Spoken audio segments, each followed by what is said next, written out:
Good evening, sir. Good afternoon. Could you please state your name and provide your date of birth? Yes, David Klaus. Thank you, Mr. Klaus.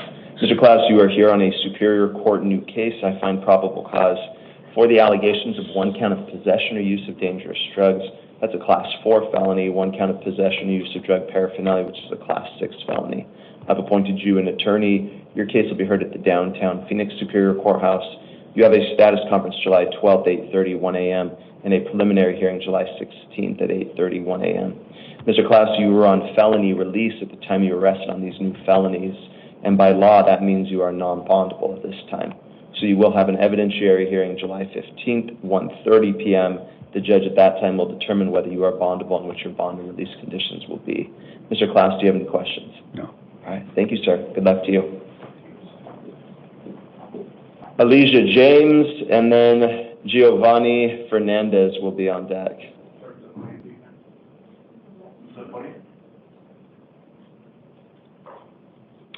Good afternoon, ma'am. Could you please state your name and provide your date of birth? Elijah James, 11. All right, thank you, Ms. James. Ms. James, you are here on a Superior Court new case. I find probable cause for the allegations. One count of aggravated assault with a deadly weapon or dangerous instrument, it's a Class 2 felony. Three counts of aggravated assault of an officer, a Class 4 felony. One count of criminal damage, a Class 2 misdemeanor. I've appointed you an attorney. Your case will be heard at the downtown Phoenix Superior Courthouse. You have a status conference July 12th, 8:31 a.m., and a preliminary hearing July 16th at 8:31 a.m. Ms. James, I have set bond in the amount of $50,000 in your case. That is a secured appearance bond. That means you can pay that amount directly or work with a bail bonding company. They generally require 10% plus collateral. 10% of $50,000 would be $5,000. So if you pay that bond, you will be released. You're then promising to go to court on all of your court dates. You'll see pretrial services for supervision, and you will have an electronic ankle monitor installed. You also have the standard conditions and restrictions of release. In addition, you're not to initiate contact with any alleged victims, complainants, or witnesses, or have any physical contact with any alleged victims, and you're not to possess any weapons. Ms. James, do you have any questions? Yes. Well, I get this emailed. I have my own attorney. So this paperwork will be provided to you, Okay. and you can provide that to your attorney. I believe your attorney can also access it as well. Okay. All right. Thank you, Ms. James. Giovanni Fernandez and then Priscilla Romero will be on deck.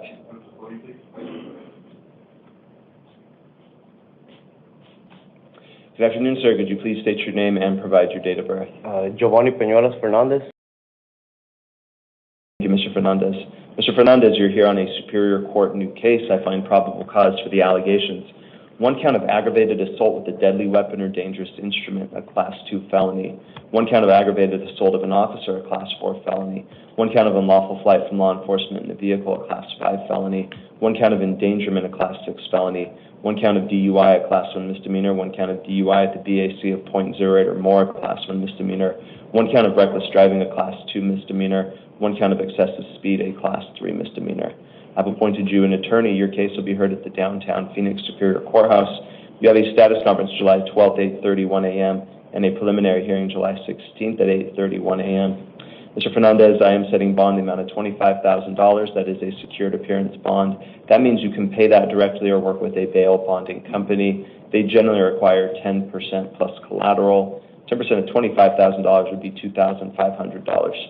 If you pay your bond, you will be released. You're then promising to go to court on all of your court dates. You'll see pretrial services for supervision, and you must comply with the standard conditions and restrictions of release. In addition, you're not to possess any weapons, you're not to possess or consume any alcohol, and you must submit to DNA testing at the arresting police department. Mr. Fernandez, do you have any questions? I have to do drug tests? Or what is it? The last part you said? DNA testing at the arresting police department. Oh, okay. Thank you, sir. Thank you. Priscilla Romero and then Isaac Washington will be on deck.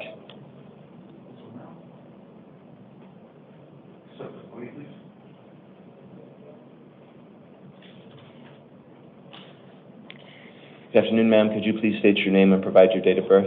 Priscilla Romero. Ms. Mr. Romero, you are here on a Superior Court new case. I find probable cause for the allegation of one count of aggravated assault with a deadly weapon or dangerous instrument. It's a Class 2 felony. I've appointed you an attorney. You have a status conference July 12th, 8:31 a.m. Preliminary hearing July 16th, 8:31 a.m. at the downtown Phoenix Superior Courthouse. Ms. Romero, the county attorney's office has asked for a $75,000 bond. I am setting bond in the amount of $15,000. It's secured appearance. That means that you can pay that directly or work with a bail bonding company. They generally require 10% plus collateral. 10% of $15,000 would be $1,500. So if you pay your bond, you will be released. You're then promising to go to court on all of your court dates. You'll see pretrial services for supervision and have an electronic ankle monitor installed.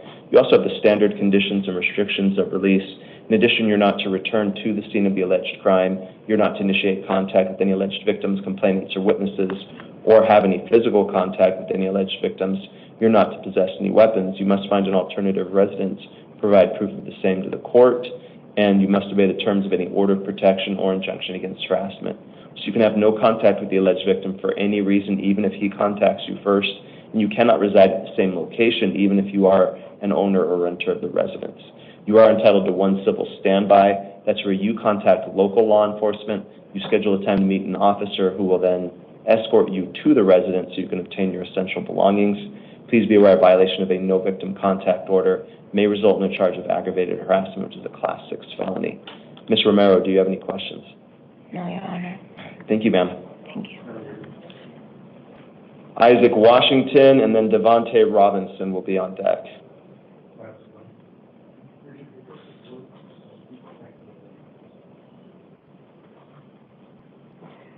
Good afternoon, sir. Could you please state your name and provide your date of birth? Isaac Washington. Thank you, Mr. Washington. Mr. Washington, you're here on a Superior Court new case. I find probable cause for the allegations of one count of possession or use of narcotic drugs and one count of possession or use of dangerous drugs. Those are both Class 4 felonies. Also, one count of possession of a weapon by a prohibited person, which is a Class 4 felony. I've appointed you an attorney. You have a status conference July 12th, 8:31 a.m. at the downtown Phoenix Superior Courthouse. Preliminary hearing July 16th at 8:31 a.m. Excuse me, Mr. Washington, County Attorney's Office has asked for a $25,000 bond. I am setting a $10,000 bond. It is secured appearance. You can pay that directly or work with a bail bonding company. If you can wait till I'm finished, Mr. Washington, then I'll speak with you or take your questions. So $10,000, 10% of that would be $1,000. If you pay your bond, you will be released. You're then promising to go to court on all of your court dates. You'll see pretrial services for supervision. You're also promising to comply with the standard conditions and restrictions of release. In addition, you're not to possess any weapons, and you must submit to fingerprinting at the arresting police department. Mr. Washington, you had a question. Yes, sir. I was trying to see if there's any possible way we can go beyond the line because, I just got back with me and my wife. We're going to rehab and everything else.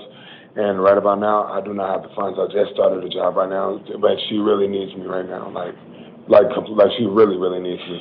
I will comply and I will do everything that I have to do. I will, if I'm able to be awarded or anything today, I will definitely make sure I make all my court dates.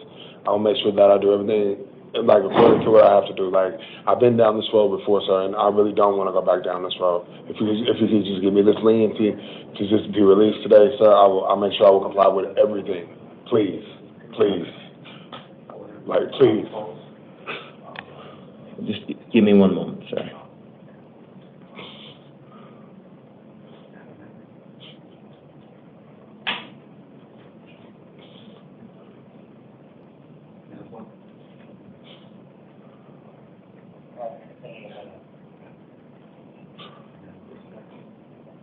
All right, Mr. Washington,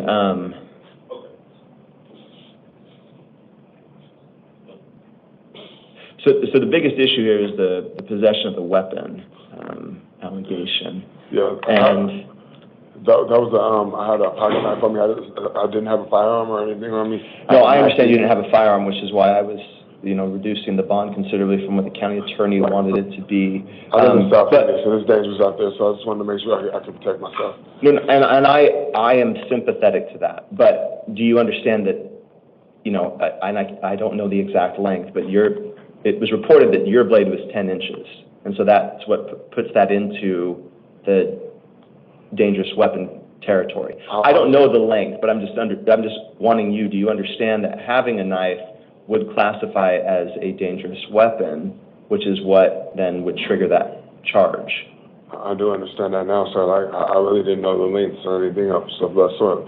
Like I said, I'm actually trying to abide by all my laws now. Like, I just completed my probation, and everything else. Like, I'm just really trying to do everything by the book, sir. Like, right now, I'm just trying to make things happen the right way for my family. Like, I'm in the process of trying to give my family back and give visitation back to my children and everything else.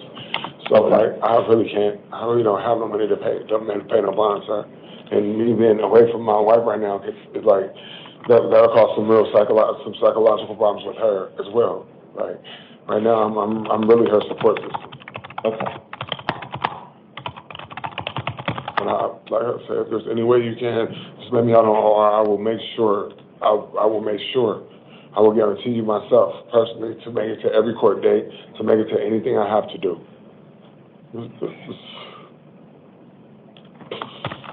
Right now, this is actually this. I don't want my family to be broken up, sir. I understand, Mr. Washington. Mr. Washington, here's what I'll do.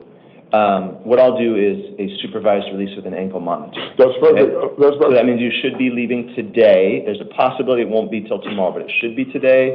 The ankle monitor will be installed. You'll be able to be on your way. It should be about 6 hours from now. Sure. Okay? So then you're promising to go to court on all of your court dates. It's going to be July 22nd at 8:31 a.m. instead, July 25th, 8:31 a.m. Okay, Yes, but the first hearing is the 22nd, okay? Yes, sir. Make sure to keep that ankle monitor charged.